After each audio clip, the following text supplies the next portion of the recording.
នៅថ្ងៃទី31 ខែកក្កដាឆ្នាំ2025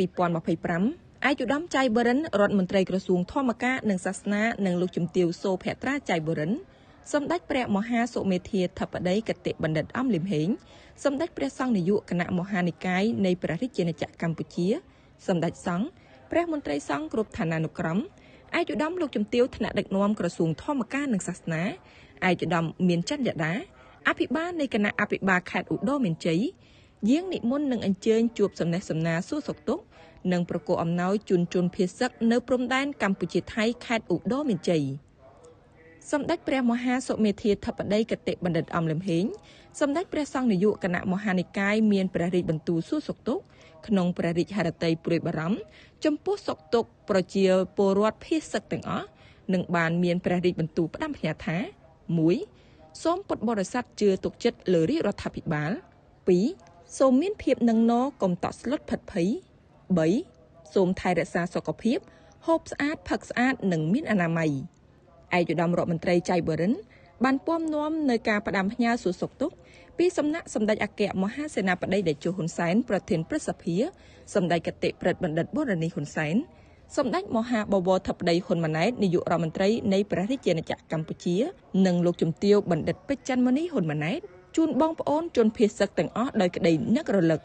ឯកឧត្តមរដ្ឋមន្ត្រីមានប្រសាសន៍ផ្ដាំផ្ញើដល់បងប្អូនជនភៀសសឹកទាំងអស់រក្សានៅភាពអត់ធ្មត់ស៊ូទ្រាំនិងរក្សាខ្លួននៅកន្លែងសុវត្ថិភាពខណៈពេលដែលការចាក់ចែងពីគេអដ្ឋានភូមិស្រុករបស់បងប្អូនគឺជាការលះបង់ចាំបាច់មួយដើម្បីបញ្ជៀសនៅហានិភ័យនៃការប្រយុទ្ធគ្នារវាងកងទ័ពនៃប្រទេសទាំងពីរកម្ពុជាថៃដែលជួយសម្រួលដល់កងទ័ពយើងការពារទឹកដីដោយចិត្តមោះមុតនិងអង្អាចក្លាហានឯកឧត្តមរដ្ឋមន្ត្រីសូមថ្លែងអំណរគុណនិងដឹងគុណដល់វីរៈកងទ័ពជួរមុខកម្ពុជានៅក្នុងការពារបូរណភាពទឹកដីតាមខ្សែបន្ទាត់ព្រំដែនប្រកបដោយភាពអង្អាចក្លាហាននិងឈរជើងយ៉ាងរឹងមាំប្រឆាំងទៅនឹងសត្រូវឈ្លានពានឯកឧត្តមសូមឲ្យបងប្អូនពុកម៉ែប្រជាពលរដ្ឋមានជំនឿចិត្តលើចំណាត់ការរបស់រាជរដ្ឋាភិបាលដែលតែងតែនៅជាមួយនឹងបងប្អូនប្រជាពលរដ្ឋគ្រប់កលៈទេសៈនិងបញ្ចប់ចំនួនតាមរយៈកិច្ចចរចាសម្របសម្រួលឲ្យមានបទឈប់បាញ់រវាងកម្ពុជាថៃចាប់ពីថ្ងៃទី28ឆ្លងចូលថ្ងៃទី29ខែកក្កដាតទៅក្នុងឱកាសសួរសុខទុក្ខនិងចែកជូនអំណោយជាថវិកានិងគ្រឿងឧបភោគបរិភោគដល់បងប្អូនគ្រួសារជនភៀសសឹកនៅតំបន់ចំនួនកម្ពុជាថៃដែលកំពុងស្នាក់នៅទីតាំងសុវត្ថិភាពនៅក្នុងខេត្តឧត្តរមានជ័យឯកឧត្តមចៃបរិនបានលើកទឹកចិត្តនិងអរគុណដល់គ្រួសារដែលមានកូនមានប្តីជាកងទ័ពកំពុងបំពេញភារកិច្ចឈរជើងនៅតាមក្រវ៉ាត់ព្រំដែនដែលបានលះបង់សាច់ស្រស់ឈាមស្រស់ដោយស្មារតីមោះមុតនិងការពារអធិបតេយ្យបូរណភាពទឹកដីពីការឈ្លានពានរបស់ប្រទេសជិតខាង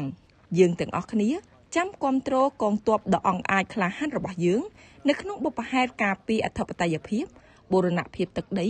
នឹងត្រូវត្រៀមលក្ខណៈនៅក្នុងការវិលត្រឡប់ទៅលំនៅឋានជាប្រក្រតីឡើងវិញក្រោយពីស្ថានភាពនៅតាមបណ្ដោយព្រំដែនកម្ពុជាថៃមានសភាពស្ងប់ស្ងាត់និងមានសន្តិសុខល្អប្រសើរឡើងវិញ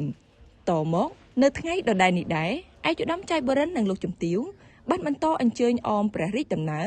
សម្ដេចព្រះមហាសុមេធាធិបតីគតិបណ្ឌិតអំលឹមហេងយាងនឹងអញ្ជើញសួរសុខទុក្ខប្រគល់អំណោយជាថវិកានិងគ្រឿងឧបភោគបរិភោគដល់កងទ័ពដែលកំពុងសម្រាប់ព្យាបាលនៅមន្ទីរពេទ្យបង្អែកខេត្តឧត្តរមានជ័យ